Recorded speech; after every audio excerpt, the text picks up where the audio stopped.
मेरा नाम दीवेन है और मैं एक मूवी बफ हूँ। हॉरर मूवीज का मुझे बचपन से शौक रहा है, लेकिन जो कुछ मेरे साथ टॉक टू मी फिल्म देखने के बाद हुआ, उसके बाद मैं किसी भी हॉरर फिल्म को नॉर्मल तरीके से नहीं देख सकता। ये कहानी सिर्फ एक फिल्म के असर की नहीं है, बल्कि कुछ ऐसे हकीकत से जुड़ी है जो मेरी समझ से बाहर है। 2023 में जब टॉक टू मी रिलीज हुई तो मैंने डिसाइड किया कि मैं इसे अपने दोस्तों के साथ देखूंगा। एक हॉरर फिल्म देखने का मजा तभी आता है जब दोस्तों का साथ हो। हम सब नए नए हॉरर कॉन्सेप्ट्स को एक्सप्लोर करना पसंद करते थे, और जब मुझे पता चला कि ये मूवी एक हॉन्टेड हाथ से जुड़ी है जो लोगों को आत्माओं से बात करने की शक्ति देता है, तो मुझे और भी ज्यादा एक्साइटमेंट होने लगी। फिल्म देखने का प्लान फ्राइडे नाइट का बना। मैं, मेरा दोस्त कुणाल और उसकी बहन रिया थिएटर गए। हम सब एक्साइटेड थे और थिएटर हाउस फुल था। फिल्म शुरू हुई और जैसे जैसे कहानी आगे बढ़ती गई, एक अजीब सा असर होने लगा। फिल्म की कहानी एक कर्स्ड सेरामिक हाथ के आसपास घूमती है, जो अगर कोई पकड़कर बोले टॉक टू मी तो उसके सामने एक आत्मा दिखाई देती है। अगर वो इंसान बोले आई लेट यू इन तो वो आत्मा उसके अंदर आ सकती है, लेकिन उसका एक रूल था, इसे सिर्फ 90 सेकंड्स तक ही करना था, वरना आत्मा उसके अंदर ही रह जाती। फिल्म के बीच में मुझे महसूस होने लगा कि मेरी आसपास कुछ अजीब हो रहा है। पहले तो मैंने सोचा कि ये सिर्फ मेरा इमेजिनेशन है या शायद फिल्म इतनी स्कैरी है कि मेरा मन बहुत सेंसिटिव हो गया है। लेकिन जब मैंने अपनी सीट के नीचे एक हल्की सी छाया देखी तो एक अजीब सी घबराहट होने लगी।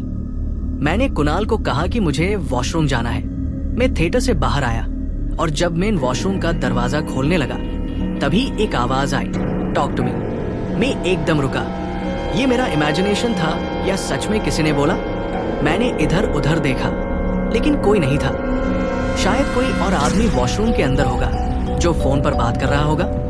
मैंने अपने डाउट्स को डिसमिस किया और अंदर गया, लेकिन जैसे ही मैं वॉशरूम के मिरर के सामने आया, मुझे एक परछाई दिखी। एक अंधेरा चेहरा, खुले नीली बाल और अंदर से जले हुए हाथ। मैं वापस थिएटर भाग गया और बिना किसी से कुछ कहे अपनी सीट पर बैठ गया। मेरी चेहरे का रंग उड़ा हुआ था। कुणाल और रिया ने मुझसे पूछा क्या हुआ, लेकिन मैंने कहा कि कुछ नहीं, बस थोड़ा अनईजी महसूस हो रहा है। फिल्म देखने के बाद हम घर चले गए। रात के 2 बजे जब मैं अपने कमरे में सो रहा था, मुझे सपना आया कि मैं एक अजीब जगह पर हूँ, एक अंधेरी जगह जहाँ सिर्फ एक पुराना सेरामिक हाथ पड़ा है। मैंने उस हाथ को उठाया और बिना सोचे टॉक टू मी बोला। एकदम से मेरी सामने वही जल गया इंसान दिखाई दिया जो मैंने वॉशरूम के मिरर में देखा था। उसका चेहरा मेरी इतने करीब था कि मुझे उसकी सांस तक महसूस हो रही थी। तभी उसने कहा आई लेट यू इन। मैं चीख करके उठा। पूरा बदन पसीने से भरा था।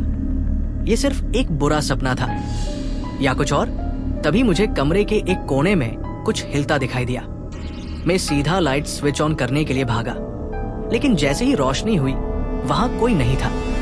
मेरा दिल जोर जोर से धड़क रहा था। अगले कुछ दिन तक ये सब चीज होती रही। कभी मुझे एक परछाई दिखती, कभी आवाजें सुनाई देती।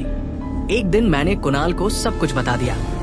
पहले तो उसने सोचा कि मैं मजाक कर रहा हूँ, लेकिन जब रिया ने कहा कि उसने भी कुछ अजीब सपने देखे हैं तो हम सच में घबरा गए। एक पंडित जी के पास जाने का फैसला लिया गया। जब हम वहां गए तो उन्होंने कहा कि किसी भूत या आत्मा का असर हो सकता है।